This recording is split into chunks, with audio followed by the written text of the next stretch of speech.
ఢిల్లీలో మా ఎంపీ అవినాష్ రెడ్డి గారు ఈరోజు సెక్రటరీని కలిశారు, పెట్రోలియం కార్యదర్శి.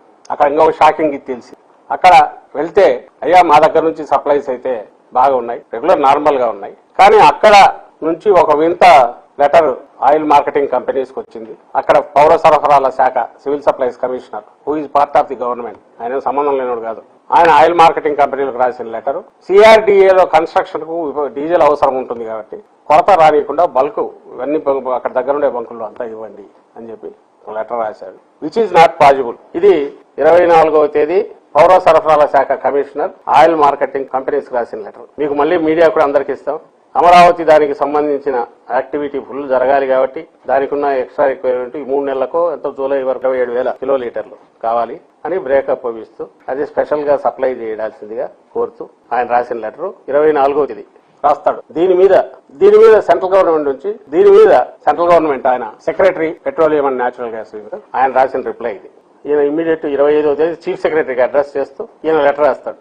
అయ్యా అసలు ఎక్కడా లేని వింత ఇది ఆయిల్ కంపెనీకి సంబంధించి అక్కడ నుంచి స్పెసిఫిక్ గా ఇంత కావాలా క్వాంటిటీస్ అడగడానికి లేదు, కానీ డిఫరెంట్ రీజన్స్, అది ఏ రకంగా సేఫ్టీ పరంగా కరెక్ట్ కాదు, అలాగే అలాంటి సిస్టమ్ లేదు, లేని సిస్టమ్ కొత్తగా అడుగుతున్నారు. బల్క్ యూజర్ కి సంబంధించి already there is a system, అది కూడా ఉంది, దాన్ని వాడుకోవచ్చు.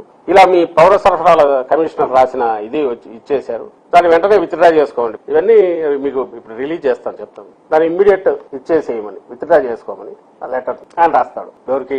చీఫ్ సెక్రటరీకి 25వ తేదీ. ఇది విషయం. అంటే పాయింట్ ఇక్కడ వచ్చేసి ఈ ప్రభుత్వంలో వీళ్ళకి అసలు కంట్రోల్ లేకపోవడం కాదు, కంట్రోల్ దేని మీద పెట్టుకోదలుచుకున్నట్లేదు. ఒక పౌర సరఫరాల శాఖ కమిషనర్ ఏపీసీఆర్డీఏ కమిషనర్ రాసిన లెటర్ బేస్ చేసుకుని మెకానికల్ గా ఓఎంసీలకు స్పెషల్ కోటా లాగా ఇవ్వమన్నాడంటే, డీజిల్ సప్లై చేయండి, ఈ 3 నెలలకు 27,000 లీటర్ల పైగా కావాలి, అది సప్లై చేయండి అని అడుగుతున్నాడంటే ఒక గవర్నమెంట్ ఇట్లా పనిచేస్తుందా ఇంత అడ్డగోలుగా? అది నియర్ బై పెట్రోల్ పంప్స్ కు చెప్పాలంట. పెట్రోల్ బంక్ లో ఏ బేసిస్ మీద నియర్ బై పెట్రోల్ బంక్, ఎవరికి ఇవ్వాలా, వాడికి ఏ సిస్టమ్ ఉంటుంది, తీసుకునేవాడు ఎక్కడ స్టోరేజ్ చేస్తాడు, ఆ పేరుతో ఏ కాంట్రాక్టర్ రాసి ఇచ్చినా తీసుకుపోవచ్చా?